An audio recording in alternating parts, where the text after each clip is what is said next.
Particularly Sindkhed Raja भागामध्ये आणि काही लोणार परिसरात पण जाऊन आलो, पण सिंदखेड राजा भागामध्ये परिस्थिती खरोखर गंभीर आहे. ढगफुटीमुळे शेतीचं प्रचंड नुकसान झालेलं आहे. काही ठिकाणी काही जनावरं पण वाहून गेलेली आहे आणि काही गावांमध्येही पाणी गेलेलं होतं. पण एकंदरीतच शेतीचं मोठ्या प्रमाणात नुकसान झालेलं आहे. सुदैवाने जीवितहानी कुठे झाल्याचं ऐकलेलं नाही, पण काही पशुधन मात्र कुठे कुठे नुकसान झालेलं आहे आणि शेतीचं मात्र प्रचंड प्रमाणात नुकसान झालेलं आहे. शेतकऱ्यांना दिवाळीपूर्वी त्यांना नुकसान भरपाई मिळू शकते? त्याच्या आधीच मिळेल. आता पंचनामे जे सुरू आहे. ऑगस्टमध्ये जे पावसाचं नुकसान झालं होतं त्याचे पैसे ऑलरेडी आलेले आहेत. त्याचं डिस्बर्समेंट सुरू आहे.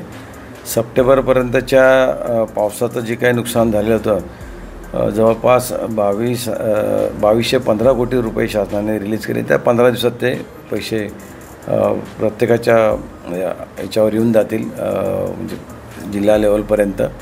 आणि आता या 2 दिवसामध्ये जे काही नुकसान झालं आहे त्याचे सगळे पंचनामे सुरू आहे. इमिडिएटली ते सगळे पाठवून त्याचे पैसे लगेच पाठवले जातील. काही मंडळं अशी आहेत खरं की जिथे अशी परिस्थिती जसे तुम्ही सांगता ओला दुष्काळ झाला पाहिजे, अशी 7-8 मंडळं आहे जिल्ह्यामध्ये जिथे ओला दुष्काळाची परिस्थिती आहे.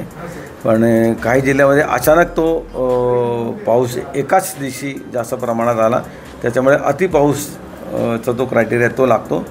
आणि जे तुम्ही सांगता ओला दुष्काळ तो सातत्याने पाऊस 4-5 दिवस जो पडत राहिला तर तिथे ओला दुष्काळ होता. अशी 7-8 मंडळं मात्र आता मला कलेक्टर साहेबांनी सांगितलं की 7-8 मंडळं तशी आहेत जिल्ह्यात.